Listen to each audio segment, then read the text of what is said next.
तो ये pressure volume work मैंने बताया था आपको बेटा लोग, W is equal to minus P delta V, यही बात करी थी हमने। तो अब देखो W अगर माइनस पी डेल्टा वी है, आगे की बात करते हैं हम लोग।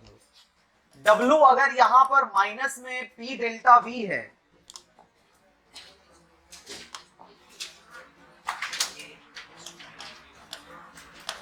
So this is complete work done. और अगर मैं क्या बेटे, नहीं अभी ये वर्क डन जो बताया वर्क डन को देखना है हमने। W जो माइनस पी डेल्टा वी है, अगर ये कंप्लीट वर्क है तो माइनस पी डेल्टा वी, और अगर कोई स्मॉल वर्क डन होगा, बात मत कर पीछे वाले बच्चों, तो W क्या हो जाएगा बेटा लोग, DW। स्मॉल वर्क डन के लिए डिफरेंशियल फैक्टर लेंगे क्या, और ये क्या मैं लिखूंगा माइनस में P इंटू डीवी, माइनस में P इंटू डीवी लिखेंगे आप। तो ये P प्रेशर एंड डीवी एक स्मॉल चेंज इन वॉल्यूम। तो DW का कैलकुलेशन आ गया माइनस में P dV, और अगर एग्जैक्ट वर्क डन ले तो वो DW और टोटल वर्क डन ले तो माइनस में P डेल्टा। अब जरा एक इक्वेशन देखो बेटा, इसका मुझे ग्राफ प्लॉट करना है। इनफैक्ट फिजिक्स की तरफ थोड़ा चलते हैं ग्राफिकल कंटेंट के लिए, ताकि ये अच्छे से आपको ध्यान में आ जाए। आपने फिजिक्स में एक फॉर्मूला पढ़ा है, V equal to U plus AT, पढ़ा है जी मैकेनिक्स में। अगर मैं U को कर दूं जीरो, बेटा ध्यान दे, अगर U को कर दूं जीरो तो ये इक्वेशन क्या हो जाएगा, V इक्वल टू AT हो जाएगा। तो ये किस कॉन्सेप्ट पे चल रहा है, Y इक्वल टू mx वाले ग्राफ के कॉन्सेप्ट पे चल रहा है। पढ़ा है क्या कॉन्सेप्ट ऑफ ग्राफ, वो गैसीय स्टेट में भी पढ़ाया था आप लोगों को।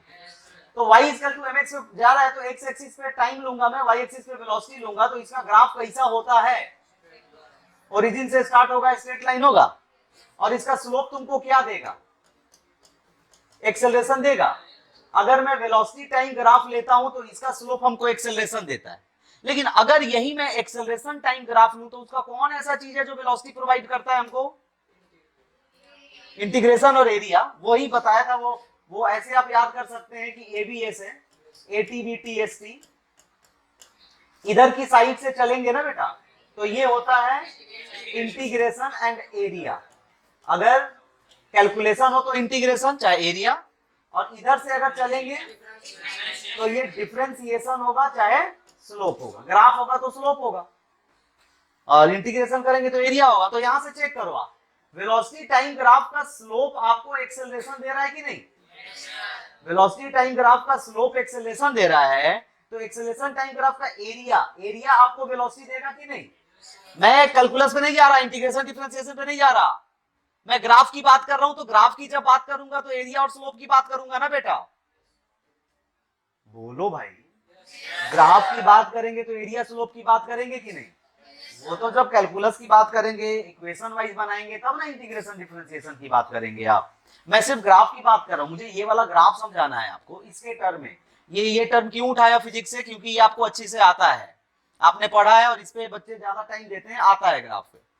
ये ध्यान में रखिएगा, ये इसके नीचे आता है तो ये नॉट डिफाइंड टर्म होता है, इसके ऊपर भी जाता है तो नॉट डिफाइंड, हालांकि ये टेंसर होता है फिजिक्स में पढ़ना आप, ये नॉट डिफाइंड टर्म होता है, ये चीज है, समझ रहे हैं। ये मैं इसलिए बताना चाह रहा हूं ताकि आप उसको समझ पाए, इसे याद रहेगा आपको कि एक वेलोसिटी टाइम ग्राफ का स्लोप आपको क्या देता है बेटा, तो एक्सेलरेशन टाइम ग्राफ का एरिया क्या देगा, वेलोसिटी देगा ना।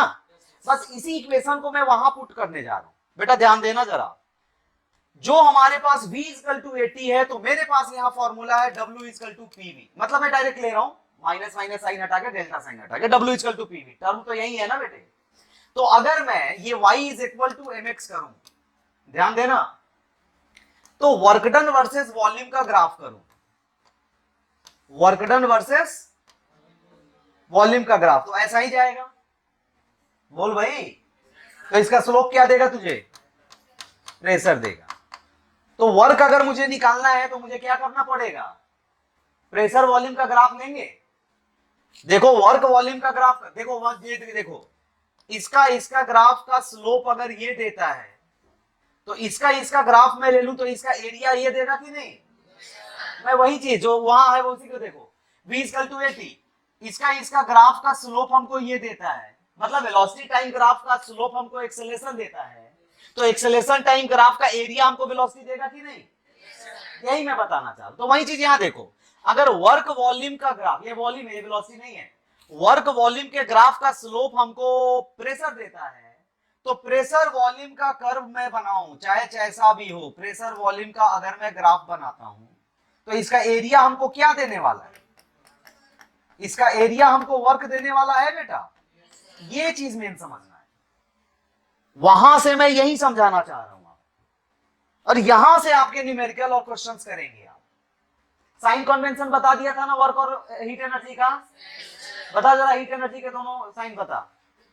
जब एनर्जी पॉजिटिव होगी तो हीट देंगे, हाँ, सिस्टम को एनर्जी देंगे, नेगेटिव होगी तो हीट वहां से ले लेंगे। मतलब सिस्टम को देखना है, उसका एनर्जी बढ़ेगा तो प्लस कर देगा, घट जाएगा तो वर्क का साइन बता बेटा। वर्क डन जब पॉजिटिव होगा तो फिर वर्क डन कब होगा? होगा पॉजिटिव होगा नहीं, कब होगा पॉजिटिव? तब होगा जब ऑन द सिस्टम। और वर्क डन जब नेगेटिव होगा जब बाय द सिस्टम। हाँ, वर्क बाय द सिस्टम करे तब नेगेटिव होगा। बैठो, तो ये तो समझ गए आप। मुझे मेन पॉइंट यही बताना है बेटा कि प्रेशर वॉल्यूम का ग्राफ का एरिया अंडर द कर्व जो हम निकालेंगे, वो एरिया हमको क्या प्रोवाइड करने वाला है? Work done. ये कुछ भी लिखने की जरूरत नहीं है, समझाने के लिए पॉइंट था आपको। ये जो इक्वेशन लिखा है, इस इक्वेशन के जस्ट बाद स्टार बना के आप लिखो, area under the curve of PV graph gives us work done. Area under the curve of, लिखूं क्या मैं? Area under the curve of PV graph, area under the curve of PV graph, मतलब pressure volume graph का area तुमको क्या provide करेगा? Work. Area under the curve of PV graph gives us work done. Area under the curve और PV graph gives us work done. थोड़ा inter relate कर लोगे ना फिजिक्स से, तो ये तुम्हें रटने की जरूरत नहीं है कि area under the curve of PV graph gives us work done. समझ रहे हो ना? वो तुम्हें समझ में आ जाएगा ऐसा आया कहां से, कैसे हुआ, क्योंकि ये चीज भली बात ही जानते हैं आप, पूरा टाइम देते हैं इसको आप लोग फिजिक्स में। समझ रहे हैं ना? तो ये चीज आपको आता है अच्छे से, तो अच्छे से आता है तो मैं उसी तरीके से रिलेट कर लिया इसको। तो बातें तो समझ में आ गई होंगी मेरे हिसाब से, मान के चलो आ गया सबको समझ में? बढ़े आगे? ठीक है। तो प्रेशर वॉल्यूम का कहीं भी अगर मुझे एरिया मिलेगा ग्राफ का, तो मैं बोलूंगा कि क्या हो रहा है, जो वर्क हो रहा है वो निकालूंगा कैसे? उसके एरिया से। अब लिखो आप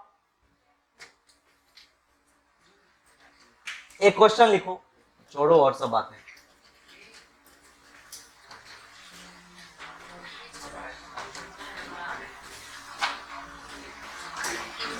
ये सारे बच्चों को दिख रहा है? इधर वाले बच्चों दिख है? ट्रायंगल बनाया बेटा, ग्राफ है पीवी, इस पे एक ट्रायंगल बना दिया है।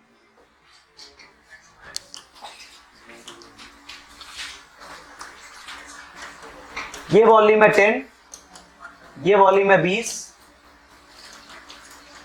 ये है 2, ये है 4।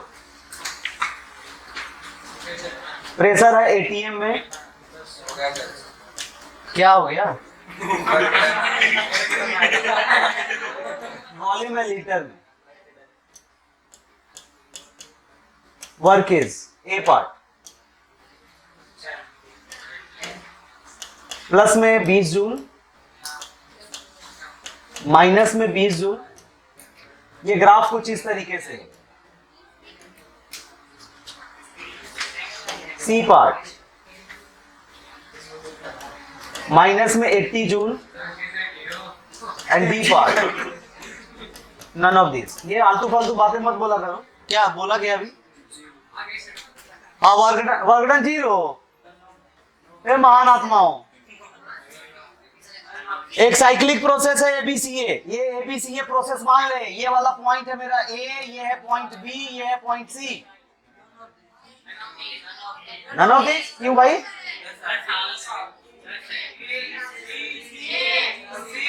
दस है।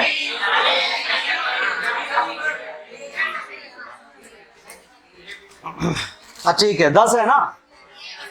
ये मैंने ही कैलकुलेशन करने में थोड़ी गलती कर दी है, रुक जाओ।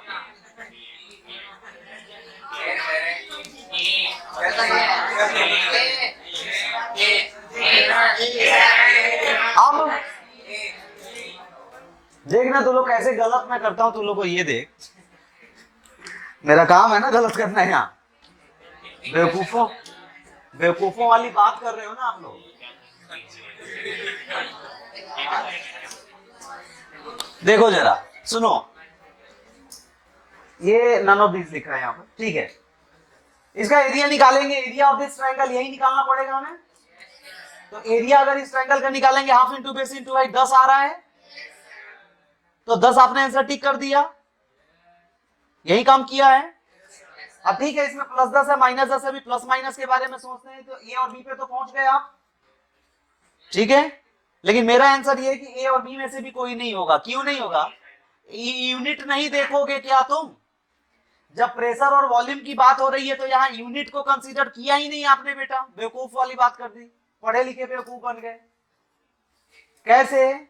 अगर आप half into base into height लेते हो, बेस ले लिया जी 10, हाइट ले लिया जी 2, हो गया जी 10। लेकिन ये 10 क्या होगा? ये 10 होगा ना एटीएम लीटर बेटा, इट इज नॉट जूल। अब मैं बताना क्या चाह रहा हूं उसको अच्छे से सुनो, it is not joule. Pressure is in ATM and volume is in litre, how can you say that is 10 joule? गलत है कि नहीं है? तो इसका वर्क डन जो होगा, this is area of this triangle ABC. चलो ठीक किया आपने, 10 निकाला, बट ये 10 आया एटीएम लीटर में। तो जानते हो भी गड़बड़ कहां हो जाती है, थोड़े थोड़े सिली मिस्टेक कहां करते हैं बच्चे, वही चीज मैं बताना चाह रहा हूं, समझिए। तो 10 एटीएम लीटर इसका आंसर होगा बेटा। प्लस माइनस अभी मैं बताता हूं, प्लस माइनस का एक लॉजिक है वो मैं बता देता हूं अभी आपको। तो वर्क डन इसका 10 एटीएम लीटर हुआ।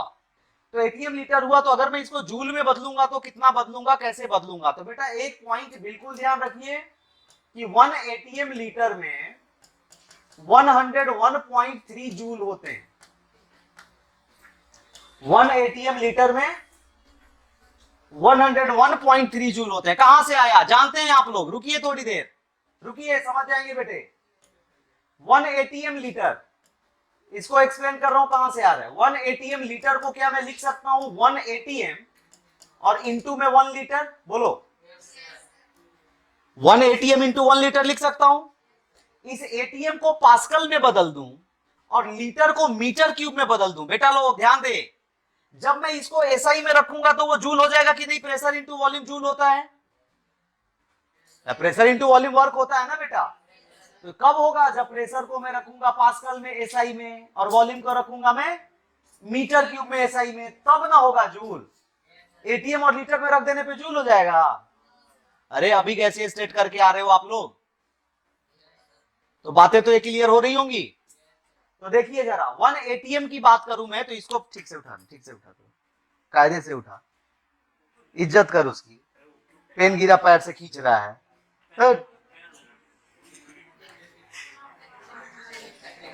एटीएम की बात करें तो एटीएम को पास्कल में बदल, पास्कल में कितना होगा ये? 1.013 into 10 to the power 5 pascal लिख सकता हूं क्या मैं? इंटू में लीटर को मीटर क्यूब में बदलो, तो 1 लीटर में 10 to the power -3 metre cube होगा। अब इनको सॉल्व में कर लूं तो ये जूल में होगा कि नहीं, चेक करो और सॉल्व करके देखो 101.3 आ रहा है कि नहीं, आ गया। इसलिए मैंने सीधे 1 एटीएम लीटर को 101.3 जूल लिख दिया। हो गया ना, ये 100 हो गया। ये 1.013 इंटू 100, दिस इज 101.3। समझ रहे हैं बात को, नहीं समझ रहे हैं? तो सीधे में 1 एटीएम लीटर को, अगर ऑप्शन आंसर इसका जूल में है तो वो होना चाहिए 10.13 जूल, क्योंकि गलत कर रहा हूं, 1013 जूल, क्योंकि ये आएगा 10 एटीएम लीटर, इसको मैं जूल में बदलूंगा तो 101.3 को मल्टीप्लाई करूंगा तो आंसर हो जाएगा 1013 जूल। समझ रहे हैं ना बात को? तो ये जूल में ही लिखना गलत है। अब बात इस प्लस माइनस की मैं समझा दूं आपको थोड़ी देर में, पहले तो आप इसका आंसर कर लीजिए। और इसमें जो मेन पॉइंट आया ये वाला, ये पॉइंट अपने दिमाग में रखिए कि 1 एटीएम लीटर में 101.3 जूल होता है। आंसर हमारा नन ऑफ दीज है। यहां पर आंसर कौन है? कोई नहीं है इसमें आंसर।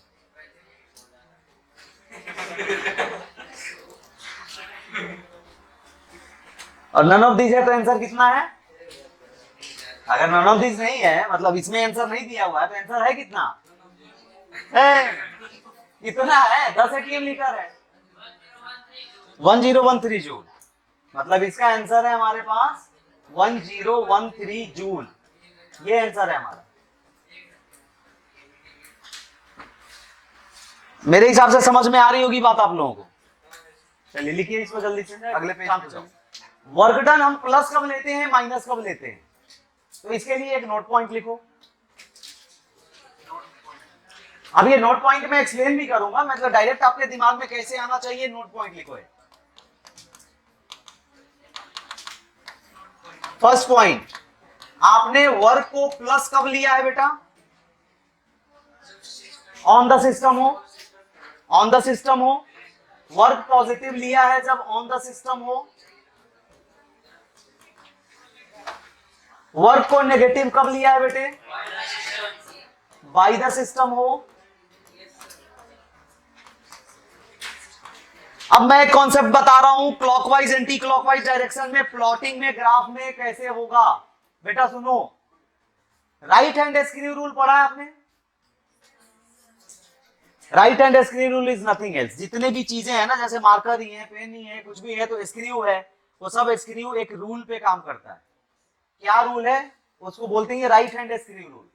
कभी कभी होता है कि कोल्ड ड्रिंक की बोतल फ्रिज में रखी हुई है, डीप फ्रीजर में डाल दिया था, काफी फ्रीज हो गई, मतलब थोड़ा पिया था और बंद करके रख दिया डीप फ्रीजर में, और निकाला जब तो वो जल्दी खुल ही नहीं रहा। होता है, बीच में थोड़े वाटर मॉलिक्यूल से फ्रीज हो गए, सील नहीं हुआ, तो खुली बॉटल है लेकिन वो खुलता नहीं है। तो बहुत सारे बच्चों को देखेंगे आप, क्या करेंगे, कभी इधर घुमाएंगे कभी इधर घुमाएंगे, इधर तो खुले, होता है ऐसे। लेकिन आप साइंस के स्टूडेंट है तो आप एक, और आपको भी पता है कि एक ही डायरेक्शन में खुलेगा, तभी कभी इधर घुमा रहे हैं कभी इधर घुमा रहे हैं, नहीं खुल रहा है। तो होता है कि नहीं होता है? ये जनरल है, होता है, हमारे साथ भी हुआ है, आपके साथ भी हुआ होगा। लेकिन साइंस के स्टूडेंट है तो आपको पता है कि वो कैप जो टाइप है वो कैसे है, स्क्रू टाइप है, वो स्क्रू ही तो है, घूमता हुआ जा रहा है नीचे, घूमता हुआ आ रहा है ऊपर, तो स्क्रू रूल पे ही काम करेगा वो। एक ही चीज है जो स्क्रू रूल पे काम नहीं करती है अभी तक जनरल लाइफ में मैंने जो देखी है, और वो हमारी मार्कर है। मार्कर में भी तो कैप हटा के रिफिल करते हैं ना, ये एंटी स्क्रू रूल पे काम करता है। बाकी सब स्क्रू रूल सिमिलर है। स्क्रू रूल का क्या है डायरेक्शन, वो देखो, फिजिक्स की बात करते हैं, सुनिए। स्क्रू रूल होता है right hand screw rule. Thumb को आप रखो और ये फिंगर्स जो 4 फिंगर्स हैं इनको अपने पाम की तरफ मोड़ो। मैं किधर मोड़ रहा हूं, क्लॉकवाइज की एंटी क्लॉकवाइज, बता जल्दी से। तो जब मैं एंटी क्लॉकवाइज मोड़ रहा हूं तो अंगूठा कहां मेरा, ऊपर, तो anti clockwise up and clockwise down. Right hand है, लेफ्ट मत ले लेना, लेफ्ट लोग उल्टा हो जाए, लेफ्ट हैंड से उल्टा हो जाएगा ना कैलकुलेशन। राइट हैंड में एंटी क्लॉकवाइज अप, क्लॉकवाइज मतलब डाउन, मतलब ये बॉटल है, कैप बंद करना है, बंद करना है तो मुझे कैप को नीचे भेजना है। नीचे भेजने के लिए मुझे कैसे घुमाना पड़ेगा, क्लॉकवाइज। और खोलेंगे तो कैप को ऊपर भेजना है, तो एंटी क्लॉक, मतलब ये चीज ध्यान रखो कि एंटी क्लॉकवाइज डायरेक्शन में घुमाने पे ही खुलेगा, क्लॉकवाइज मत घुमाना। आपको भी पता है कि डायरेक्शन में खुलेगा, तो कैसे खुलेगा, एंटी क्लॉकवाइज। तो फिजिक्स की बातें होंगी, उसी से यहां समझो जी। एंटी क्लॉकवाइज अप, अप मतलब अप एक्सिस, वाई एक्सिस अगर मैं ले लूं तो अप एक्सिस, अगर मैं ओरिजिन से चलूं तो क्या होगा, पॉजिटिव। और क्लॉकवाइज डाउन, डाउन मतलब ओरिजिन से नीचे जाऊं, क्या होगा। बस ये ध्यान रख, ये ध्यान रख, तेरा क्वेश्चन प्लस माइनस वाला कॉन्सेप्ट क्लियर हो जाएगा। नहीं समझा क्या बोल रहा हूं मैं, कि वर्क डन नेगेटिव कब लेगा और वर्क डन पॉजिटिव कब लेगा, क्लॉकवाइज एंटी क्लॉकवाइज। ये पीवी ग्राफ के लिए, at PV graph, at PV graph, किसी पीवी ग्राफ पे वर्क की वैल्यू माइनस प्लस कब लेगा, माइनस लेगा जब क्लॉकवाइज डायरेक्शन में मूवमेंट हो। माइनस कब होगा, क्लॉकवाइज डायरेक्शन में मूवमेंट। अभी ऐसा मैं कैसे लिख रहा हूं, क्यों लिख रहा हूं, अभी क्लियर करता हूं ये चीजों को। अभी क्वेश्चन करेंगे आपको पूरा कैलकुलेट हो जाएगा कि हाँ सर क्लॉकवाइज में माइनस आ गया और एंटी क्लॉकवाइज में प्लस आ गया। डब्ल्यू प्लस कब लिखूंगा मैं, एंटी क्लॉकवाइज, एंटी क्लॉकवाइज में ये प्लस होगा, समझ में आया ना बात। Anti clockwise plus and clockwise minus, anti clockwise down, clockwise up.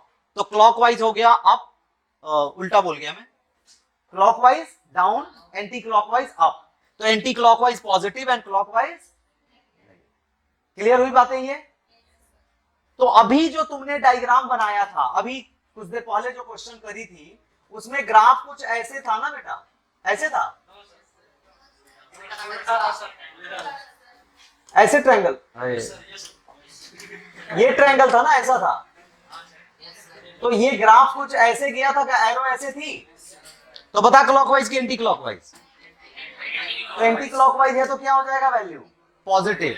मतलब ये था +10 ATM लीटर इसका आंसर। उसका आंसर क्या था बेटे? +10 ATM लीटर। मतलब मैं बोल सकता हूं कि ये कितना आंसर था इसका? +1013 जूल, +1013 जूल। क्लियर हुई बातें? बताइए बेटा लोग। अभी जो क्वेश्चन हमने दिया था प्रेशर वॉल्यूम कर्व था ये, तो ये ऐसा कुछ ग्राफ था, तो उसका आंसर था ये 1 प्लस में 1013 जूल। हो सकता है कि ऑप्शन जो अगले दो ऑप्शन मैंने लिखे थे ना +80 नन ऑफ दिस, तो +80 के जगह लिख देता +1013 जूल और डी पार्ट दे देता -1013 जूल। तो फिर देख लेते उसके अकॉर्डिंग आंसर जो होता। अब ये क्लॉकवाइज एंटी क्लॉकवाइज ऐसा क्यों बोल दिया मैंने कि क्लॉकवाइज में नेगेटिव और एंटी क्लॉकवाइज में पॉजिटिव होगा? अब इसकी एक्सप्लेनेशन सुनो। ये तो डायरेक्ट सॉल्व करने के लिए है कि हम जल्दी कर ले क्वेश्चन को, आंसर दिखा, प्लस माइनस दिख रहा है, टिक कर दिया जी। अब इसका एक्सप्लेनेशन तो चाहिए कि क्लॉकवाइज में नेगेटिव और एंटी क्लॉकवाइज में पॉजिटिव क्यों ले रहे हैं। अरे समझ रहा है सब बच्चा लोग? यही रहेगा, कहीं जाना नहीं है, पार्टी मिले न मिले यही रहना है।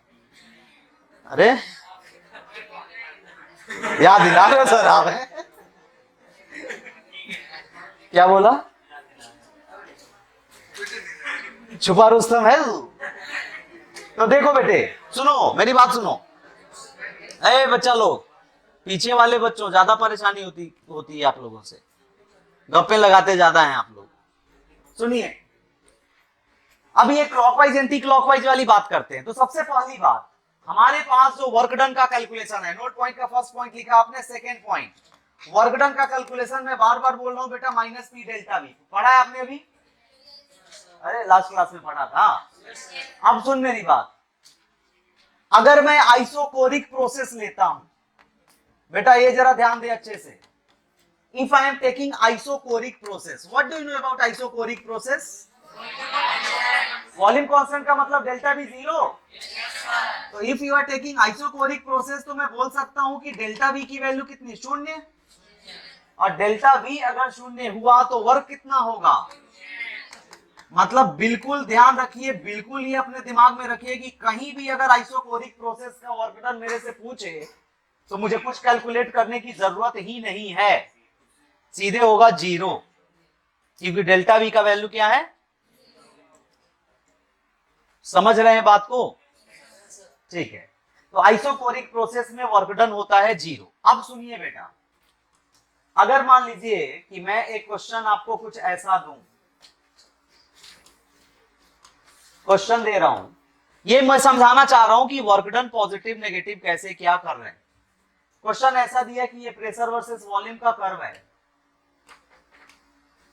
और यहां एक बना रहा हूं मैं रेक्टेंगल टाइप कोई कंटेंट, ठीक है? सिस्टम ए से चला बी तक पहुंचा, बी से चला सी तक पहुंचा, सी से चला डी तक पहुंचा। ये वाला पॉइंट मान ले 10 लीटर ले रहा हूं, ये वाला पॉइंट मान ले 20 लीटर ले रहा हूं। वैसे ही ये वाली प्रेशर ले रहा हूं जी 1 ATM, ये वाली प्रेशर ले रहा हूं जी 2 ATM। ये प्रेशर यहां पर किस में है बेटा? ATM में है। और वॉल्यूम किस में है? यहां LTR। डायरेक्शन भी दे दिया, हाँ वो पता है आप लोगों को, मुझे डायरेक्शन में समझाना है, वही आएगा, मुझे यहाँ डायरेक्शन समझाना है। सुन लीजिए,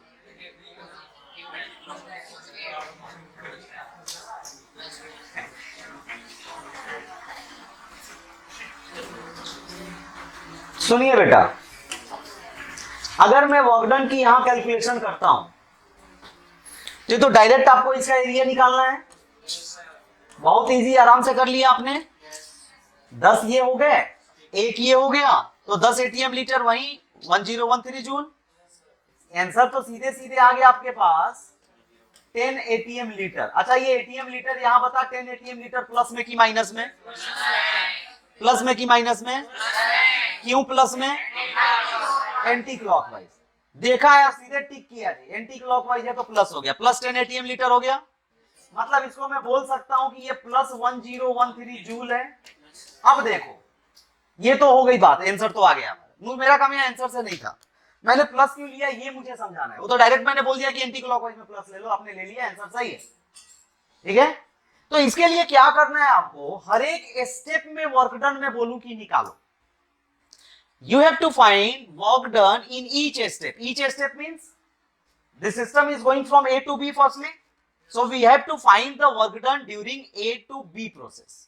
फिर B से C का निकालो, C से D का निकालो, D से A का निकालो, और सॉल्व करके देखो प्लस ही आएगा। और जैसे ही ये डायरेक्शन में बदलूंगा माइनस हो जाएगा। इसी क्वेश्चन में डायरेक्शन बदल के दिखाऊंगा आपको।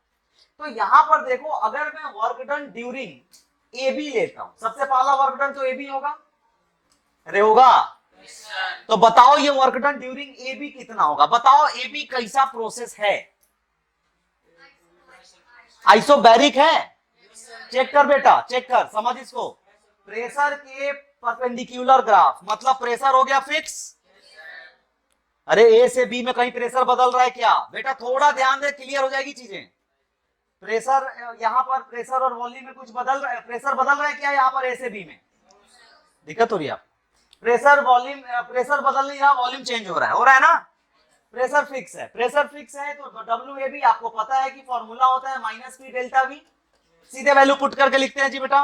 बताओ यहाँ पी कितना है? 1। और डेल्टा वी में लूंगा, चेंज है तो फाइनल माइनस इनिशियल। वही मैं बोला, 20 माइनस 10 की 10 माइनस 20, 20 माइनस 10, तो 20 माइनस 10 दैट इज 10। मतलब वर्क डन हो गया यहाँ नेगेटिव माइनस 10। चलो यूनिट है, यूनिट एटीएम लीटर है, नहीं लिख रहा हूं। आंसर इसका डब्ल्यू ए बी कितना आ गया? माइनस। अब बीसी, डब्ल्यू बीसी मैं सीधे 0 लिख दूं? काहे 0 लिखा? आइसोकोरिक है, वॉल्यूम फिक्स हो गया जी बेटा। तो वॉल्यूम फिक्स हो गया तो डेल्टा वी 0, तो पी डेल्टा वी में डेल्टा वी 0, तो डब्ल्यू हो गया, ये डब्ल्यू बी सी है। फिर मैं ले रहा हूं W C D, W C D. तो डब्ल्यू सी डी देखो, ए बी लिया, बी सी लिया, अब सी डी ले, डब्ल्यू सी डी। तो ये भी कैसा प्रोसेस? आइसोबैरिक। तो फॉर्मूला वही यूज करना है मुझे, माइनस पी डेल्टा वी। बोल बेटा, तो माइनस है, प्रेशर कितना है यहाँ? 2। और डेल्टा वी क्या होगा? डी माइनस सी। तो डी पे प्रेशर 10 और सी पे प्रेशर 20, तो 10 माइनस 20। समझ रहे क्या बोल रहा हूं मैं? डेल्टा का मतलब ऐसा चेंज फाइनल माइनस इनिशियल। जैसे यहाँ किया 20 माइनस 10, यहाँ क्या होगा? 10 माइनस 20, यहाँ हो जाएगा ये 10 माइनस 20। तो इसको सॉल्व करोगे तो माइनस 10 और इंटू माइनस 2 कितना हो गया? प्लस हो गया ना रे, प्लस 20 हो गया ना बेटे। ठीक है, ये डब्ल्यू सी डी हुआ। अब बताओ बेटे डब्ल्यू डी ए, क्योंकि ये दोनों के दोनों प्रोसेस कौन से? अब ये 4 स्टेप में रिएक्शन था, चारों का वर्क आपने निकाला, तो सारे स्टेप्स के वर्क को मैं प्लस कर दूं तो नेट वर्क आ जाएगा। नेटवर्क मतलब यहां तो कभी नहीं आता है, नेट अलग है, वर्क अलग है। टोटल वर्क डन आ जाएगा ना? तो बताओ टोटल वर्क डन क्या होगा? मुझे प्लस माइनस चाहिए, प्लस की माइनस? प्लस। तो प्लस ही तो आंसर आया है हमारा। अब अगर इसी क्वेश्चन को, अब ये हवा में बातें करेंगे, रुकोगे थोड़ी देर, लिखना बंद करो। इसी क्वेश्चन को मैं उल्टा कर दूं, मतलब ये जो डायरेक्शन दिया है ना, इसको उल्टा करूं, देखो कैसे होता है। इसको मैं उल्टा करने जा रहा हूं, डायरेक्शंस को, डायरेक्शंस में रिवर्स कर दूं। यही है कंडीशन हमारी, हमारा ये क्लॉकवाइज डायरेक्शन में था, अब हमने ले लिया, नहीं ये एंटी क्लॉकवाइज में था, अब हमने ले लिया क्लॉकवाइज। ये प्रेशर वॉल्यूम, वैसे ही बेटा A B C D process है हमारा, ए बी सी डी ए। अब मैं इसके लिए पूछूं प्लस माइनस सिंबल के साथ कैलकुलेशन क्या होगी, जरा देखेंगे आप। बताइए डब्ल्यू ए बी क्या होगा? डायरेक्ट बोलिए आप, डब्ल्यू ए बी। ये 10 से 20 पे आ रहा है ना, W A B minus P delta V plus 10। कैसे? यहां ए से बी, बी से सी, सी से नहीं, ए बी क्यों लूंगा? बी ए लूंगा ना। मतलब आप ए से चल रहे हैं तो पहले AD चलेंगे, ADCBA, ये है प्रोसेस। तो जैसे चल रहा है वैसे चलिए, ए से डी पे जा रहा है तो ए से डी पे वर्क डन 0, 0 लिख दूं सीधे। डी से सी पे बता, जैसा चल रहा है वैसे चल। डी से सी पे तो प्रेशर है 2, माइनस में 2, और डी से सी पे जा रहा तो C is 20 and D is 10, तो 20 में से 10 गया 10, ये -20 हो जाएगा। तो 2 इंटू -2 इंटू 10, दिस इज -20, ये हो जाएगा 0। C से B भी 0 हो जाएगा कि नहीं, और B से A बताइए, माइनस में प्रेशर हो गया 1, और ये है 10 और ये है 20, तो 10 - 20 करूंगा, 10 - 20 करूंगा तो -10, तो ये -10 इंटू -1 कितना हो गया, +10। अब सबको प्लस करूंगा तो इसको इसको तो 0 है, ये -20 + 10, टोटल वर्क कितना हो गया। आपने देखा कि यहाँ टोटल माइनस आ रहा है, यहाँ टोटल प्लस आ रहा है, बस डायरेक्शन बदला है बेटा। तो डायरेक्शन बदलने से ये माइनस और प्लस कैसे आ रहा है, समझ में आ रही है ना बातें। और यही चीज मैंने शॉर्टकट में डायरेक्ट यहाँ लिख दिया कि आप इसको यूटिलाइज कर लो कि क्लॉकवाइज स्क्रू रूल जानते हो आप, स्क्रू रूल लगा दो, माइनस प्लस का कॉन्सेप्ट सीधे क्वेश्चन देखते माइनस प्लस पुट कर दो। कैसे आया, क्योंकि जब ऑब्जेक्टिव क्वेश्चन होते हैं 4 ऑप्शन वाले, वहां पर टाइम आपके पास 30-35 सेकंड से ज्यादा नहीं होता, तो वहां अब ये हर एक स्टेप वाइज कर करके आगे बढ़े तो थोड़ा परेशानी है। जब हमको पीवी का एरिया पता है तो सीधे एरिया निकाले, डायरेक्शन देके प्लस माइनस देखें और ठीक करें। समझ में आ रही है ना बात, क्लियर है। तो ये प्लस कैसे माइनस कैसे, ये चीज क्लियर हुई। हर एक स्टेप वाइज निकाल के सबको प्लस कर दिया, अपने आप प्लस माइनस आ जाएगा। और उसी का शॉर्ट ट्रिक मैंने यहां दे दिया आपको कि सीधे देखो क्लॉकवाइज, नेगेटिव कर लो, एंटी क्लॉकवाइज पॉजिटिव। क्लियर है बातें, छापो इस, जल्दी लिख ले बेटा।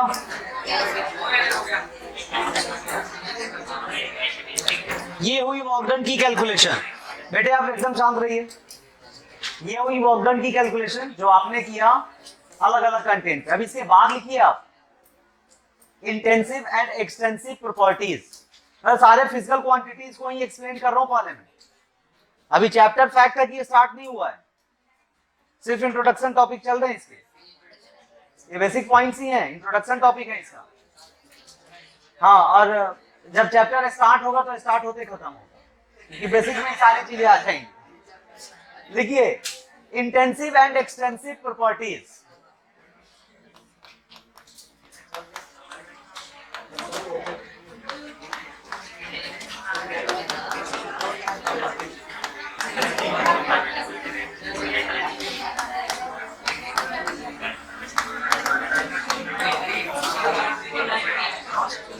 देखो बेटा, ये बुक में ना सुनिए इंट्रिंसिक भी लिखा होता है, इंट्रिंसिक एंड एक्सट्रिंसिक प्रॉपर्टी, तो कंफ्यूज मत होइएगा। इंटेंसिव एक्सटेंसिव वही है जो इंट्रिंसिक एक्सट्रिंसिक है, ठीक है। बात नहीं, बिल्कुल नहीं, सुनो। अब ये प्रॉपर्टीज क्या है, प्रॉपर्टीज क्या है, ये एग्जैक्टली फिजिकल क्वांटिटीज हैं। कोई भी क्वांटिटी उठा के देगा, आपसे पूछेगा प्रेशर, बताओ जी इंटेंसिक है कि एक्सटेंसिक है।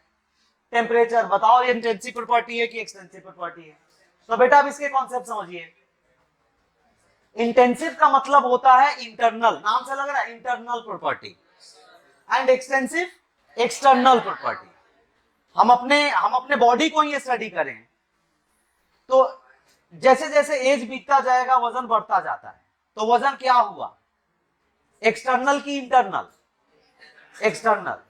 इंटरनल बॉडीज के पार्ट्स तो चेंज नहीं होंगे, मतलब ऑपरेट हो गया तो अलग बात है नहीं तो इंटरनल जो बॉडी के पार्ट्स हैं वो चेंज नहीं होने। और इंटरनल प्रॉपर्टीज में आप ये भी देख सकते हो, इंटरनल प्रॉपर्टीज का मतलब कि आप अगर कोई पर्सन काइंड है, कोई पर्सन पढ़ने में बहुत तेज है, तो ऐसा नहीं वो पागल हो जाए तो अलग बात है। मतलब पढ़ने में तेज है तो वो ठीक है, अपना दिमाग उसी तरीके से पुट करता रहेगा, वो नहीं चेंज होगा, बेशक उसका वजन बढ़ जाए, दिमाग थोड़ी बदल जाएगा, उसका सोचने का तरीका थोड़ी बदल जाएगा, वजन बेशक बढ़ जाए घट जाए। तो वैसी प्रॉपर्टी, सुन बेटा, वैसी प्रॉपर्टी जो मास पे डिपेंड करे।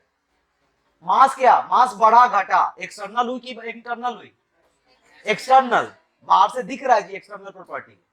तो मास क्या है, मास पे जो भी कंटेंट डिपेंड करता है वो कौन सी प्रॉपर्टी कहलाएगी।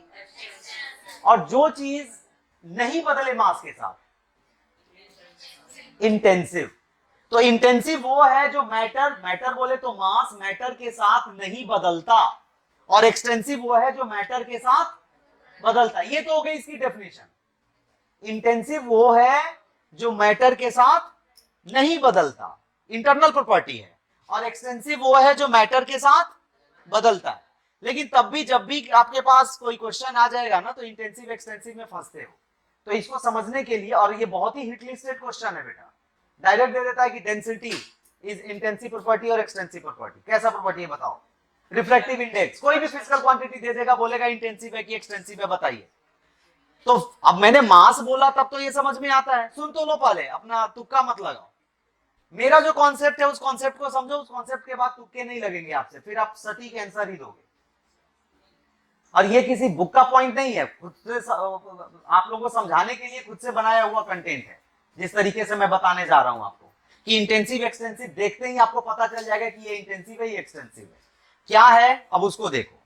इसके लिए मैं क्या करता हूं बेटा, एक रूम कंसीडर करता हूं, इसी रूम को कंसीडर कर लेता हूं। इसी रूम को कंसीडर कर लिया। इस रूम का प्रेशर है P, वॉल्यूम है V, ये क्या हो रहा है इसके साथ, टेम्परेचर है T, मास है M, वॉल्यूम तो लिख ही दिया है V। Heat capacity, specific heat capacity जानते हैं क्या आप लोग? Do you no heat capacity and specific heat capacity? नहीं जानते, नहीं ले रहा फिर यहां पर। पीवीटी मास, इसके बाद मैं ले रहा हूं रो क्या है बेटा? डेंसिटी। इसके बाद मैं ले लेता हूं म्यू यहां मैं ले रहा हूं रिफ्रैक्टिव इंडेक्स। क्या मैं ले रहा हूं? Refractive index. ऐसा कुछ, चलो इसी से समझ जाओगे। ईटीसी, जब कुछ ना समझ में आए तो ईटीसी। हालांकि अभी बहुत सारी चीजें लेनी है यहां, लेकिन वो कंटेंट मैंने आपको पढ़ाया नहीं, इसलिए अभी इतना ही छोड़ते हैं। अब सुन बेटा, सुन जरा, इस रूम की इतनी प्रॉपर्टीज है। इस रूम का प्रेशर है P, जो एटमॉस्फेरिक प्रेशर है। इस रूम का वॉल्यूम मैंने ले लिया V। इस रूम का टेम्परेचर है T विदाउट एसी, एसी ना चल रहा हो तब।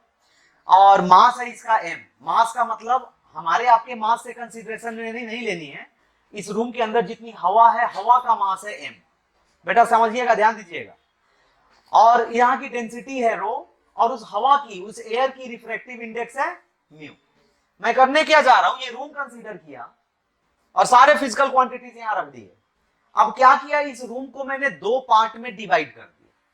इस रूम को हमने क्या किया, इसको दो पार्ट में डिवाइड किया, दो इक्वल पार्ट्स में। जब मैं इक्वल पार्ट्स में इसको डिवाइड कर दूं, तो आप बताओ कौन सी प्रॉपर्टी, आप बताओ इस रूम की और इस रूम की। इसी रूम को मैंने दो पार्ट में डिवाइड कर दिया, दो क्लासरूम बना दिए जी, एक ही क्लासरूम।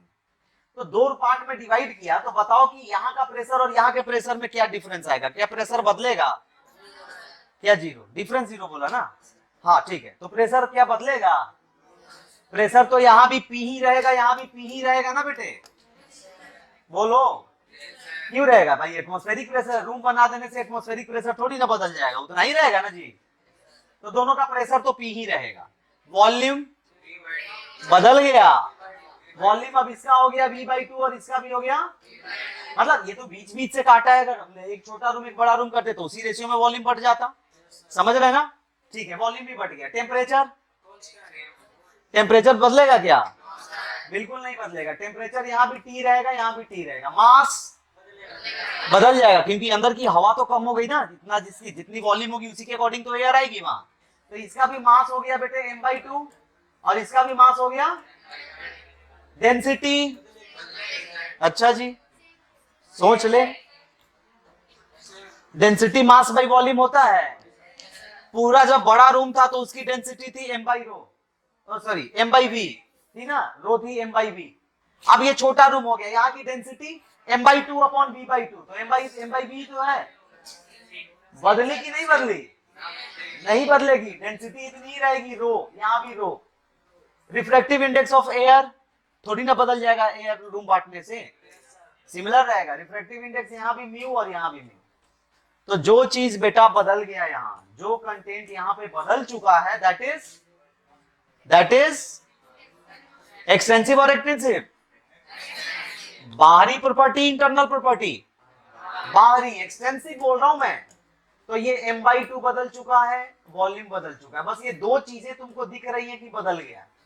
ये जितनी भी फिजिकल क्वांटिटीज हमने यहाँ लिखी हैं, बस इस रूम को मैंने दो पार्ट में डिवाइड कर दिया, बांट दिया, तो सिर्फ दो फिजिकल क्वांटिटीज ऐसी हैं जो बदली। तो जो बदल गई वो कौन सी प्रॉपर्टी हो गई? एक्सटेंसिव। तो यहाँ एक्सटेंसिव प्रॉपर्टी कौन कौन हो गया? मास हो गया और वॉल्यूम हो गया। जितना मैंने यहाँ लिखा है उसकी बात कर रहा हूं। कौन सी प्रॉपर्टी हो गई? मास एंड वॉल्यूम, एक्सटेंसिव हो गई।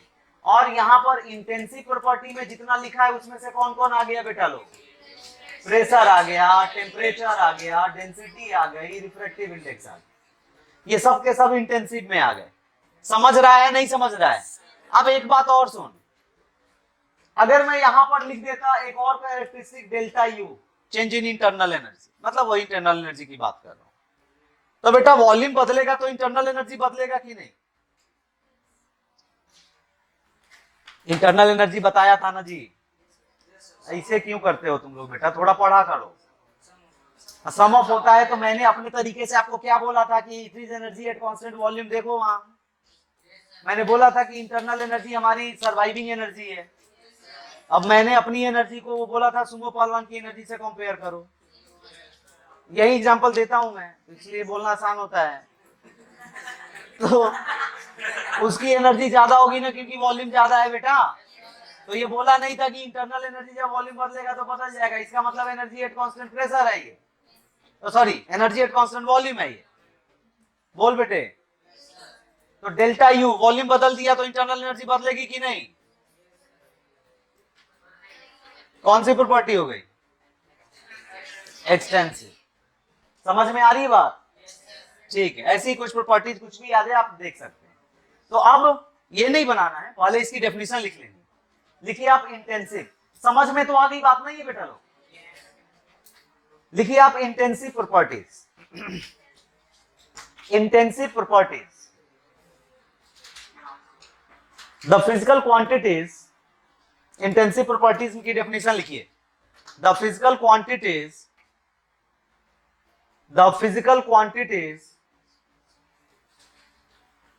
which is changed, या ऐसे मत लिखो, देखो which depends at, लिख दिया तो काट दो। इंटेंसिव प्रॉपर्टी बोल रहा हूं ना। इंटेंसिव क्या है? The physical quantities which is, या which does not, इस तो कटवाया है, which does not depend, which does not depend at matter। Intensive है ना बेटा? which does not depend at, अरे जो मैटर पे डिपेंड ना करे, इंटेंसिव बोलेंगे। इंटरनल प्रॉपर्टी हुई which does not depend at matter। Example में आप यही दे सकते हो जो यहां दिया हुआ। एज फॉर एग्जांपल लिख दो जो लिखा हुआ।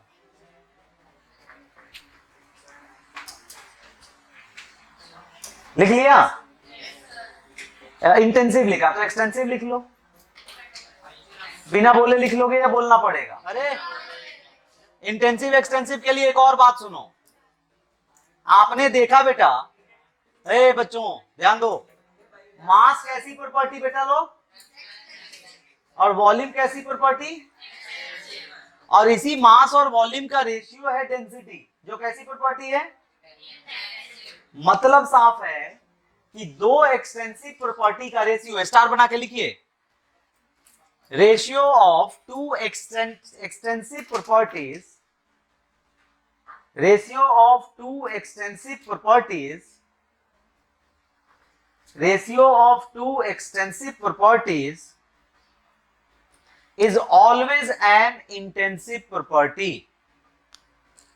ratio of two extensive properties is always an intensive property। दो एक्सटेंसिव प्रॉपर्टी का रेशियो हमेशा क्या होने वाला है? ये बात हमेशा क्लियर रखिए कि एक्सटेंसिव है उसका, अगर मैं दो पोर्शन है, दो फिजिकल क्वांटिटी है, उसका मैं रेशियो लेने वाला हूं तो वो क्या आने वाला है? हमेशा इंटेंसिव ही आएगा। ये डैम श्योर है। क्लियर बच्चा लोग? बढ़े आगे। तो ये बात की हमने इंटेंसिव एंड एक्सटेंसिव प्रॉपर्टीज की। अब इसके बाद लिखिए state function and path function. अगला point,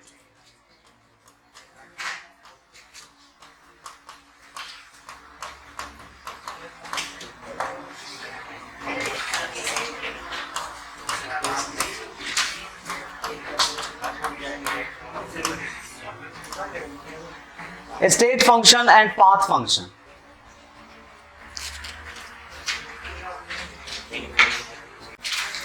state function and path function के लिए समझो बेटा, जैसे मान लो,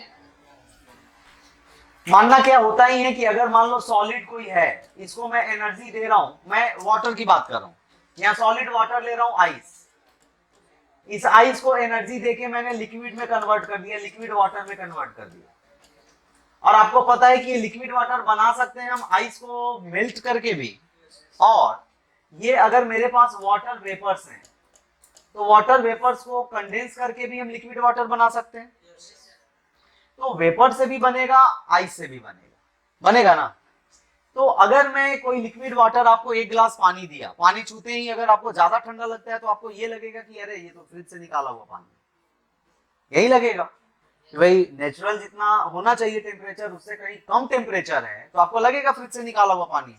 पानी मैंने एक गिलास दिया, पानी गर्म था, तो आपको लगेगा कि या तो वेपर से बनाया हुआ है या पानी को कुछ और एनर्जी एक्स्ट्रा प्रोवाइड करके तब मुझे दी जा रही है, लगेगा ना। ये चीज कुछ और एक्स्ट्रा एनर्जी प्रोवाइड करने का मतलब गर्म करके दिया जा रहा है। तो कंडीशन ये है कि अगर आपको एक गिलास पानी दिया जाए और बोला जाए बेटा स्टडी इट, इसको पढ़ो, पानी तो पीते हैं सर, पढ़े कैसे? तो सुनिए, यहां पानी को पढ़ना है, स्टडी करनी है, मतलब उसके बहुत सारे फिजिकल क्वांटिटीज है, उस क्वांटिटीज को स्टडी करनी है बेटा। वही मैं बोल रहा हूं कि वाटर पढ़ना है, उसकी स्टडी करनी है। सुनिए, तो अगर ये आइस जो बोल रहा हूं ये सॉलिड स्टेट है, यहाँ लिक्विड तो तुमने लिखा ही है, ये गैसियस स्टेट है बेटा लोग। यहाँ सॉलिड लिक्विड गैस जो आया हमारा आइस से लिक्विड, लिक्विड से वाटर वेपर या वाटर वेपर से लिक्विड, तो लिक्विड को मैं आपको दे रहा हूं स्टडी करने के लिए, और आपने एज इट इज उस लिक्विड की स्टडी कर ली कि सर इसका टेम्परेचर इतना है, इसका प्रेशर इतना है, इसका वॉल्यूम इतना है, इसका मेल्टिंग पॉइंट, बॉइलिंग पॉइंट इतना इतना टेम्परेचर देने पे हो रहा है। तो सिर्फ एंड सिर्फ उस स्टेट को अगर आप स्टडी करो, स्टेट ऑफ मैटर तो जानते हैं आप, सॉलिड लिक्विड गैस होता है। इधर वी लिखा है, वेपर लिखा है बेटा, ये वाटर वेपर है, वी। वही बोला ना कि जी है गैस। ओए हीरो, ये वी और जी एक ही है, क्या समझा? मुझे भी समझा। क्या मतलब? वी वेपर है, जी गैस के लिए लिख रहा हूं। अरे सॉलिड लिक्विड गैस है, गैस को वाटर वेपर, अरे वाटर का 3 कैरेक्टर, तो आइस लेगा तो सॉलिड, वाटर लेगा तो ऐसे लिक्विड, और वाटर वेपर ले ले तो गैस। वही मैं बोल रहा हूँ सॉलिड लिक्विड गैस। अब सुन बेटा, तो लिक्विड का एक मतलब सॉलिड लिक्विड गैस वाटर के स्टेट है, जो इसमें से एक लिक्विड स्टेट मैंने दिया आपको स्टडी करने के लिए। आपने ये नहीं सोचा कि ये पानी कैसे बना है। भाई पानी 2 तरीके से बन सकता है, जो पाथवे मैं यहां दे रहा हूं। पानी को आप सॉलिड से भी बना सकते हैं और वेपर से भी बना सकते हैं, वो अलग बात है कि यहाँ पर वाटर जो है वो लिक्विड में ही होता है, इसलिए आप सोचते हैं कि यार लिक्विड में तो होता ही है, तो बनाना क्या है, तो होता ही है लिक्विड स्टेट में। लेकिन अगर कहीं ऐसे जोन में चले जाए जहां पर वाटर अवेलेबल नहीं है, चाहे वो आइस में अवेलेबल है चाहे वेपर में अवेलेबल है, और मुझे इसकी जरूरत है, तो क्या करूंगा मैं? या तो मैं आइस से वाटर बनाऊं चाहे वेपर से वाटर बनाऊं, दोनों प्रोसेस पता है हमने। आप समझिए, ये वाटर बना के अगर आपको स्टडी करने के लिए दिया जाए और सिर्फ आप उसी स्टेट की स्टडी करें जिस स्टेट में आपको वो मटेरियल मिला है, तो मैं उसको बोलूंगा स्टेट फंक्शन। नहीं समझे? आप अगर सिर्फ स्टेट को स्टडी करें, मैंने पानी दे दिया, आपने सोचा ही नहीं कि पानी, और मैंने ये भी बोला कि ये पानी नहीं था बेटा, ये था आइस या वाटर वेपर, उसको मैंने पानी बना के आपको दिया है, और आपने ये सोचना ही बंद कर दिया कि किसी चीज से बना है। सर पानी है, इसकी स्टडी करनी है, बस उसको स्टडी किया आपने, तो मतलब उसके टेम्परेचर, प्रेशर और ये सारी चीजें निकाली, तो वो जो हुआ वो कहलाया क्या? Path function. क्या कहलाया? सॉरी गलत बोल गया, स्टेट फंक्शन, जो सिर्फ एंड सिर्फ स्टेट पे डिपेंड करे, पाथवे पे डिपेंड ना करे। उसको क्या बोलूंगा? State function. लेकिन अगर आपने इसी को पढ़ना शुरू कर दिया, सबसे पहला तो ये क्वेश्चन कि सर ये लिक्विड जो बनाया है ये कैसे बनाया है? यहाँ तो सिर्फ आइस और वेपर से अवेलेबल है, तो या तो आपने वेपर से बनाया होगा या तो अपने आइस से बनाया होगा। हालांकि आप टच करके बता सकते हो, ठंडा लगे तो आइस से बनाया है, थोड़ा गर्म लगे तो वेपर से बनाया है। समझ में आ रही है बात? तो कंडीशन यही है, आइस से बनी हुई अगर लिक्विड है थोड़ा टेम्परेचर डाउन मिलेगा उसका, वेपर से बना हुआ लिक्विड है तो थोड़ा टेम्परेचर अप मिलेगा उसका। तो टेम्परेचर अप डाउन के केस में आप ये समझ सकते हैं बेटा कि वो किस प्रोसेस से, किस स्टेट से बना है। ये बातें समझ में आ रही हैं? तो क्या हो गया, तुझे सहारे की जरूरत है बेटा? नींद आ रही है आपको? अरे आप ही को बोल रहा हूं,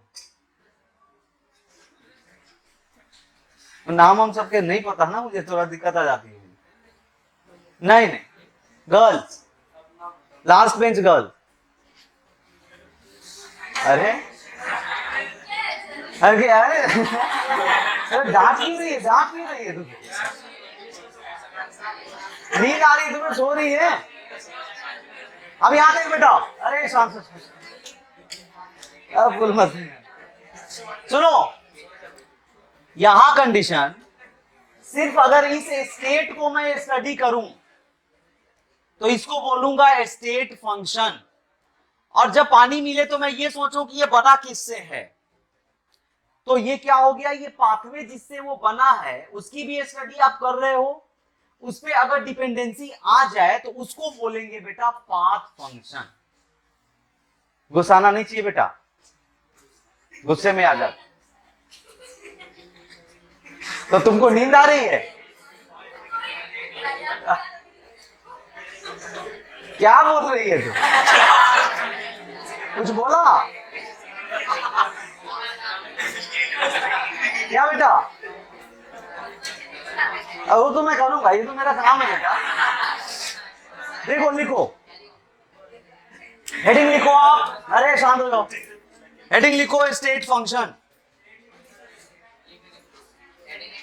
अरे स्टेट फंक्शन की डेफिनेशन लिखवानी है, इसके लिए लिखना है state function.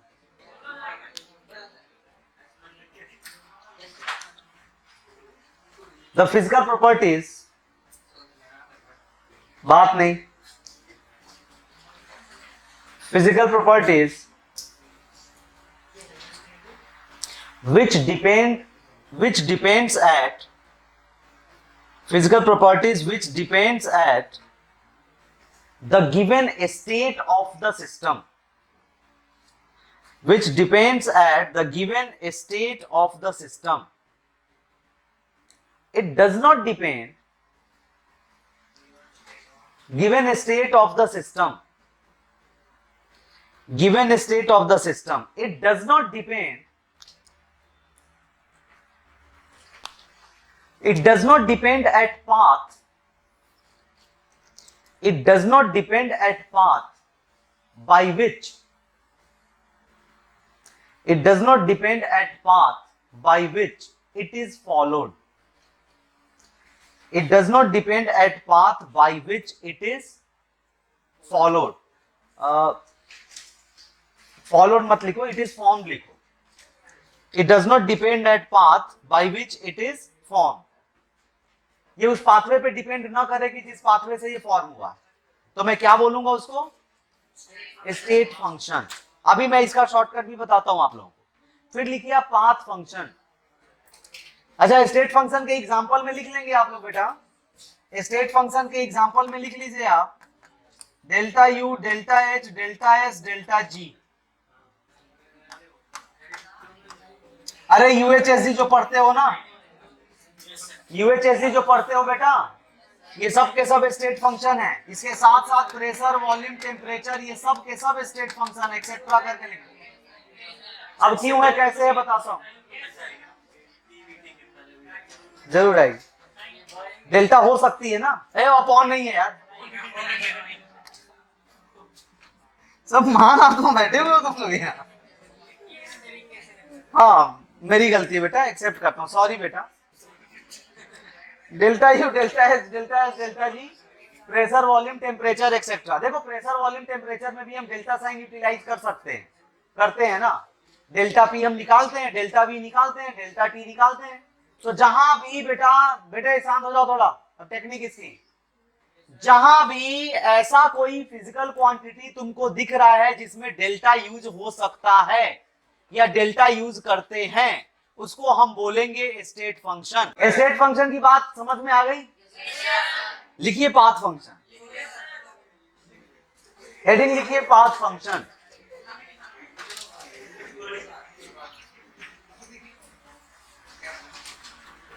The physical quantities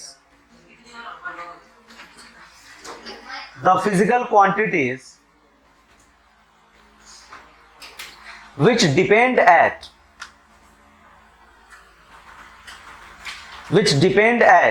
the path by which the system is formed, by which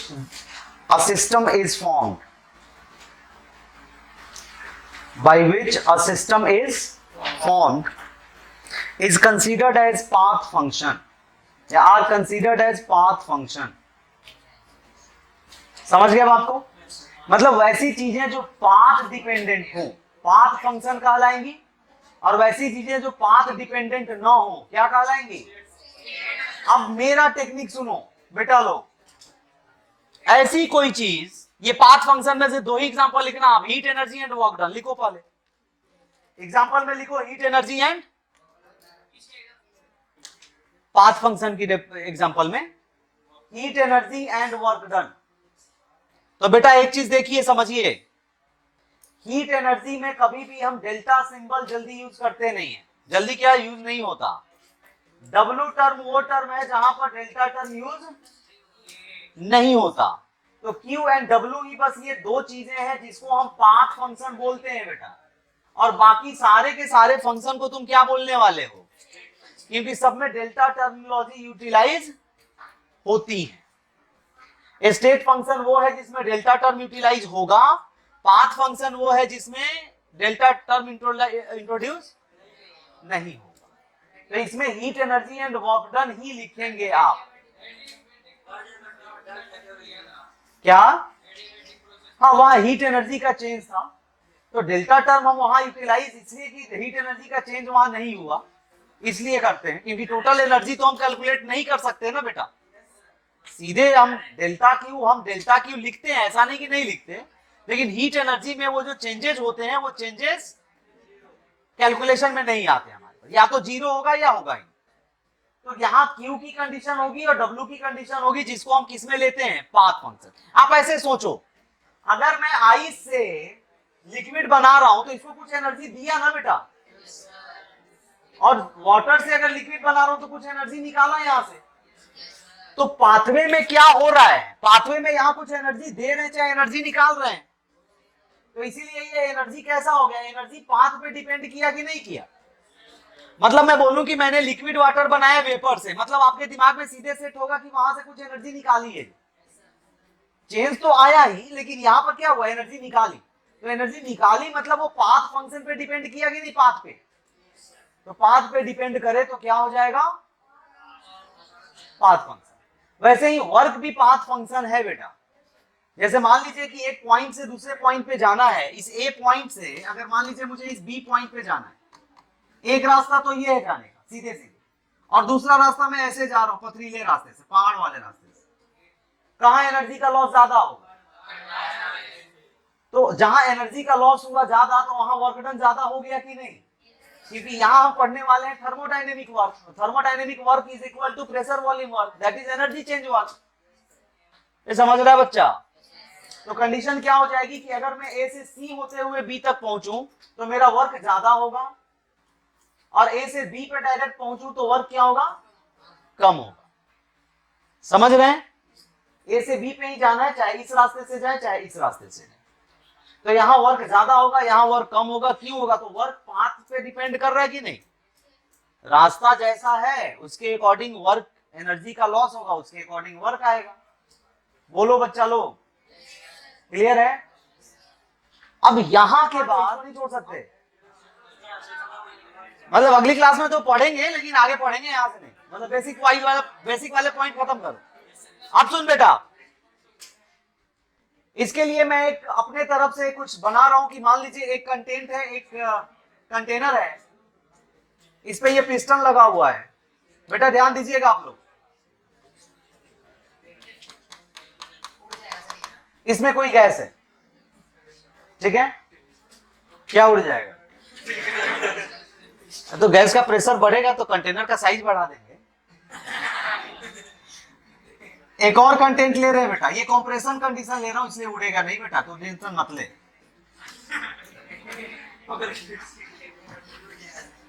अरे उड़ाना नहीं है ना बेटा, कंप्रेस करेंगे इसको प्रेशर देंगे, उड़ेगा नहीं, ऊपर से कुछ रख देंगे, अभी रखने जा रहा हूं, टेंशन मत। सुनो बच्चे, ये दो कंडीशन मैं बताने जा रहा हूं, एक रिवर्सिबल दूसरा इरिवर्सिबल। चेक करेंगे कौन सा रिवर्सिबल कौन सा इरिवर्सिबल।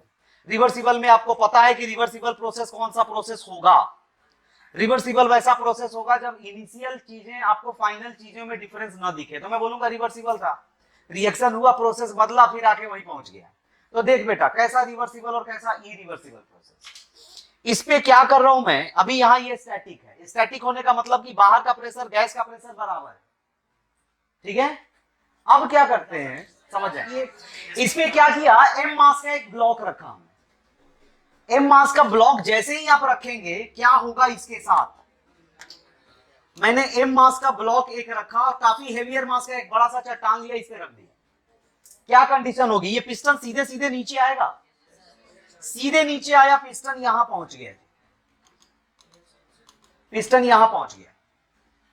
मतलब अब जो प्रेशर ऑफ गैस है, यहां प्रेशर ऑफ गैस एम मास रखने के कारण, एम मास तो है ही इस पिस्टन पे, समझ रहे हैं ना, एम मास है। ये ब्लॉक, ये पिस्टन सीधे सीधे इस पॉइंट से इस पॉइंट पे पहुंचा, इतनी डिस्टेंस कंप्रेस हो गया ये। और दूसरा ये कंडीशन हो सकता है कि इसी एम मास को, इस बड़े से पत्थर को हमने टुकड़ों में बांटा, छोटे छोटे छोटे छोटे टुकड़ों में बांटा, और वो टुकड़े यहां पे हम देते गए। ये टुकड़े रखे हुए हैं, ये धीरे धीरे धीरे धीरे टुकड़े यहां पर एक एक एक एक करके जमा हुए। मतलब एट द एंड इसके ऊपर भी मास कितना होगा, ये कंटेनर है जहां पे रखे हुए हैं, यहां से आ रहा है, तो ये इस पे भी कितना होगा at the end mass M. मतलब ये भी वहीं पहुंचेगा जहां इसको पहुंचाया है। पिस्टन जिसको पहुंचा दिया आपने यहां, ये भी पिस्टन वहीं पहुंचेगा कि नहीं, बोलो बेटे। ये भी पिस्टन यहीं पहुंचने वाला है बाय टेकिंग एम मास, लेकिन इसका एम मास टुकड़ों में है। मतलब स्टोन पीसेस में हमने बांट दिए, फिर रखा उसमें, मास उतना ही रख रहे हैं बेटा। अब जरा देखो कि इन दोनों पिस्टन के चलने के तरीके में क्या डिफरेंस आएगा। इधर वाला पिस्टन सीधे ऐसे जाएगा और उधर वाला पिस्टन तब ऐसे आएगा, समझ रहे हैं। उधर वाला पिस्टन में धीरे धीरे धीरे धीरे प्रेशर का चेंज होगा, तो धीरे धीरे धीरे धीरे धीरे फिर आया अपनी जगह पे। और ये वाला सीधे यहां से यहां, समझ में आ रही बात। यहां हमने डायरेक्ट एक वजन रख दिया तो सीधे पहुंच। ये तो लिख क्या रहा है, मैं पढ़ा रहा हूं, समझा। मुझे लगता है तुझे पीछे भेजना पड़ेगा, और ऐसे ऐसे काम थोड़ी चलेगा। जब मैं बोल रहा हूं उस समय सुना करना बेटा, लिखने के लिए टाइम दूंगा तुझे, ठीक है। तो ये क्या हुआ, यहां जो हमने एम मास का ब्लॉक रखा, इसने इस पिस्टन को सीधे यहां भेजा, और इसका चेंज जो है ये एक स्टेप में इसमें कंसीडर करूं तो एक स्टेप कैसा होगा बेटा, एक स्टेप यहां से पिस्टन यहां पहुंचेगा, फिर यहां पहुंचेगा, फिर यहां पहुंचेगा, बेटा ऐसे कर करके तब यहां पहुंचेगा, बोलिए। तो यहां जो आया ये बहुत सारे स्टेप्स को फॉलो कर रहा है, ऐसे ऐसे ऐसे ऐसे करके पहुंच रहा है वहां, और वहां सीधे यहां से यहां पहुंचा। तो दोनों में डिफरेंस समझ में आया आपको। अब देखिए जरा, अगर एक वास्ट चेंज वॉल्यूम में आ जाए, डेल्टा भी यहां पे बहुत ज्यादा है, डेल्टा भी बहुत ज्यादा है, एक स्टेप में, एक ही स्टेप में अगर डेल्टा भी बहुत ज्यादा हो जाए तो ये कभी भी अपने रियल कंडीशन को गेट नहीं कर सकता। मतलब सीधे अचानक से तुमने यहां से इसको यहां भेज दिया तो तुमको इनिशियल और फाइनल में चेंज एक दिखेगा कि अरे यार पिस्टन यहां था यहां पहुंच गया, तो तुम्हें चेंज दिखेगा कि नहीं। लेकिन एक एक दो दो दाने इस स्टोन के हमने यहां रखते गए, हम छोड़ते गए यहां, तो तुम्हें एक स्टेप दो स्टेप में जो चेंज हो रहा है वो चेंज तुमको दिखेगा नहीं। जहां पिस्टन था तुमको लगेगा उतना ही है, जबकि पिस्टन थोड़ा नीचे आया है, लेकिन फिर भी लगेगा कि यार उतना ही है अभी। हाँ, धीरे धीरे एम ब्लॉक जब रख दोगे तुम वहां, तब जाएगा पिस्टन वहां पर, तो ये जो हुआ ये कैसे हुआ, इनफाइनाइट स्टेप में हो रहा है।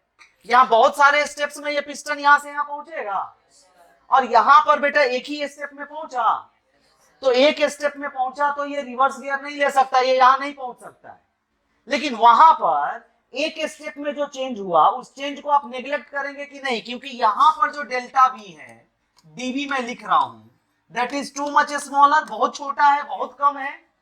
अरे चेंज इन वॉल्यूम बहुत कम है बेटा, तो अगर वॉल्यूम में चेंज बहुत ही कम है तो क्या मैं उसको बोलूंगा कि इसमें कोई चेंज हुआ ही नहीं, इग्नोर दैट, बहुत ही कम वॉल्यूम में चेंज है। और अगर उस चेंज इन वॉल्यूम को मैं इग्नोर कर दूं तो जहां था वही है पिस्टन, और जहां था वही है, मतलब कौन सा कंडीशन, रिवर्सिबल की इरिवर्सिबल, कौन सा रिवर्सिबल की इरिवर्सिबल, इरिवर्सिबल। तो ये वाली प्रोसेस क्या हो गई, बहुत बढ़िया, जहां सिस्टम था वही है, तो रिवर्सिबल है कि इरिवर्सिबल, रिवर्सिबल प्रोसेस। यहां मैंने बोला कि एक वास्ट चेंज हो गया, तो कौन सा प्रोसेस हो गया, इरिवर्सिबल। तो ये जो हेडिंग डाली हमने, इधर मैं लिखवा रहा हूं आपको इरिवर्सिबल प्रोसेस, कौन सा प्रोसेस, और इधर मैं कौन सा ले रहा हूं जी बेटे, रिवर्सिबल प्रोसेस। तो उधर है रिवर्सिबल, इधर है इरिवर्सिबल। तो रिवर्सिबल प्रोसेस में आपको क्या समझ में आ रहा है कि इट एग्जिस्ट इन, बस यही लास्ट पॉइंट में लिखवा रहा हूं, छोड़ रहा हूं आप लोगों को, लिखिए it exist in infinite steps, it exist in infinite steps. ये इनफाइनाइट स्टेप्स में होता है बेटा, और ये कितने स्टेप में हो रहा है इधर वाला, it is in one step.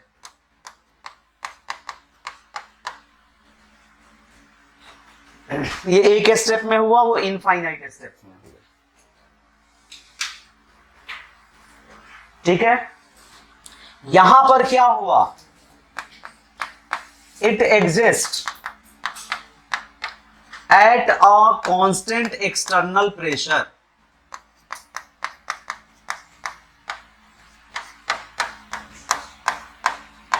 आप देख पा रहे हैं बेटा कि ये इस पे एक्सटर्नल प्रेशर फिक्स है, एक ही बार में जितना प्रेशर बढ़ाना था बढ़ा दिया ना। इसमें जो हो रहा है ये प्रेशर क्या फिक्स है, एक स्टोन डाला, दूसरा डाला, तीसरा डाला, चौथा, तो प्रेशर धीरे धीरे धीरे धीरे इंक्रीजिंग ऑर्डर में है। तो क्या यहां फिक्स प्रेशर है, नहीं है। तो लिखिए इट एग्जिस्ट एट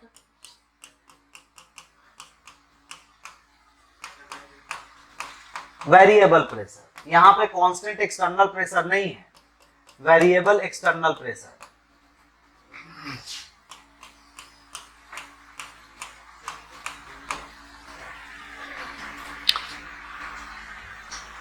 ठीक है, यहां पर ये वन स्टेप में हुआ इनफाइनाइट। अब देखो जरा, इनफाइनाइट स्टेप्स में मैं बात करूं तो आपको लगेगा क्या, अगर मैं एक दो स्टेप इसमें से सोचूं तो आपको लगेगा कि पिस्टन जहां था वही है, और धीरे धीरे बहुत ही स्टैटिक कंडीशन में होते हुए वो नीचे आ रहा है। तो इसको स्टडी किया था क्वेसी ने, इसलिए इस प्रोसेस को हम क्वेसी स्टैटिक प्रोसेस भी कहते हैं। इसको क्या बोलेंगे बेटा, लिखेंगे it is also known as, किस प्रोसेस की बात कर रहा हूं मैं, रिवर्सिबल के लिए, it is also known as quasi static process.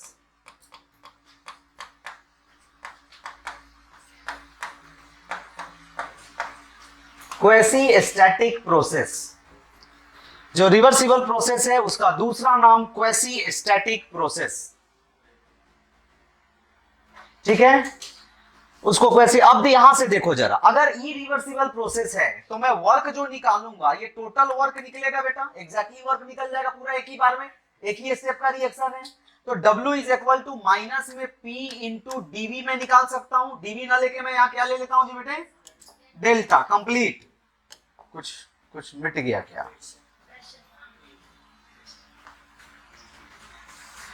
तो P में क्या लिख दूं यहां पर, डेल्टा V।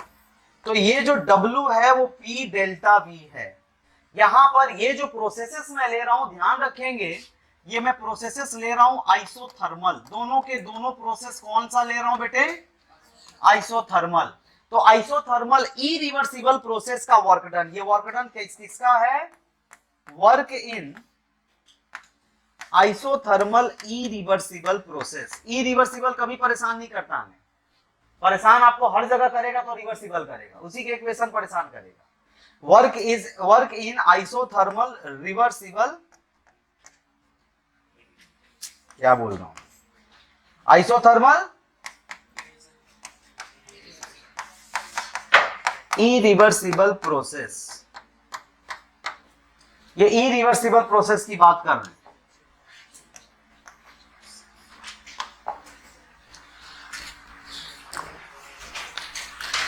इसका वर्क डन निकालें, बस ये वर्क डन करके छोड़ ही रहा हूं, आप लोगों को हटा रहा हूं। इसका वर्क डन कैलकुलेट कर रहे हैं बेटा, देखेंगे समझेंगे जरा। यहां पर प्रेशर का भी वेरिएशन है, वॉल्यूम भी एकदम स्मॉल अमाउंट में चेंजेस में आ रहे हैं, तो वॉल्यूम अगर स्मॉल अमाउंट में चेंजेस में आएंगे तो वर्क भी स्मॉल होगा क्या? तो क्या मैं लिख सकता हूं यहां पर कि dW is equal to minus P into dV? बोलो। और ये बताओ कि प्रेशर भी तो यहां वेरिएशन में है बेटा, तो यार तीन चीजों को वेरिएशन में रख के कोई इक्वेशन बनाना कैसा, ये तो गड़बड़ बात हो जाएगी ना। तो प्रेशर को भी वॉल्यूम में बदल देते हैं, तो गैस है तो गैस के लिए इक्वेशन क्या आप जानते हो? PV equal to nRT। बोलो बोलो, गैस के लिए इक्वेशन है PV इज इक्वल टू, तो मैं P की जगह पे क्या लिख सकता हूं बेटा? nRT बाई V लिख सकता हूं। क्यों ऐसा लिख रहा हूं? क्योंकि P, कम से कम इस P को तो मैं V के टर्म में बदल दूं, फिक्स तो कर लूं, क्योंकि प्रेशर भी बदल रहा था, वॉल्यूम भी बदल रहा है, वर्क भी बदल, वर्क तो चेंज होगा ही होगा। तो उस कंडीशंस को अगर हम देखें तो क्या आएगा मेरे पास? यहां क्या मैं लिख सकता हूं dW is equal to minus में nRT बाई V है, तो इसको लिख दूं इंटू में dV बाई V। देखो कंडीशन हो गई ना कि ये तीनों चीजें फिक्स हो गई, और एक वेरिएबल था तो उसी में हमने कन्वर्ट कर दिया, P को भी इसमें बदल दिया। क्यों बदला? क्योंकि यहां भी प्रेशर फिक्स नहीं है ना बेटा, प्रेशर यहां भी फिक्स नहीं है, तो उसको वॉल्यूम के टर्म में हमने बदल दिया। अब क्या करें? अगर मुझे टोटल वर्क निकालना है, यहां पर बस 2 लाइन लिखूंगा, यहां पे टोटल वर्क निकालना है, तो मैं इसको इंटीग्रेट करूंगा बेटा, तो इसको इंटीग्रेट करूंगा मैं, और इसको इंटीग्रेट करूंगा, तो कहां से कहां तक? डेल्टा dW का अगर इंटीग्रेशन लूं और इधर dV का इंटीग्रेशन, तो dV का इंटीग्रेशन मैं बोल सकता हूं कि V इनिशियल से लेके V फाइनल तक, और dW का इंटीग्रेशन तुमको क्या देने वाला है? W देने वाला है क्या? dW का इंटीग्रेशन हमको W देगा, ये हो जाएगा माइनस में nRT। और एक चीज बिल्कुल ध्यान रखिए बेटा कि dx बाई x का इंटीग्रेशन ये देता है नेचुरल लॉग x। अब ये लॉग का कॉन्सेप्ट आ रहा है, लॉग वॉग जानते हैं आप लोग? नहीं जानते? जानते हैं तो अच्छी बात है, दिक्कत आएगी तो मैं बताऊंगा। सुनिए, differentiation of x dx by x का इंटीग्रेशन करूं तो वो क्या आता है? लॉग नहीं है, नेचुरल लॉग है, ln x, ln को बोलते हैं नेचुरल लॉग। इस नेचुरल लॉग को अगर लॉग में बदलना होता है तो फॉर्मूला होता है हमारा 2.303 log x। ln जो है that is natural log. ln कहीं लिखा हो इसका मतलब क्या है बेटे लोग? Natural log. नेचुरल लॉग को जब मैं लॉग में बदलता हूं तो ये फॉर्मूला होता है। तो बताओ कि dv बाई v का इंटीग्रेशन क्या मिलेगा तुमको? ln v, और ln v का लिमिट कहां से कहां तक है? तो ये क्या हो जाएगा? क्या हो जाएगा? Natural log vf by v initial. क्यों? देखो सुनो समझो, इसको मैं लिखूंगा natural log v final minus में नेचुरल लॉग v इनिशियल। तो आपको पता है ना log x माइनस log y क्या होगा? log x बाई y, ये तो जानता होगा सर। तो log x माइनस log y is log x by y, तो natural log v final minus natural log v initial क्या हो जाएगा? Natural log v final by v initial. तो यहां से इक्वेशन बन जाएगा बेटा W is equal to minus में 2.303 nRT log v final upon v initial.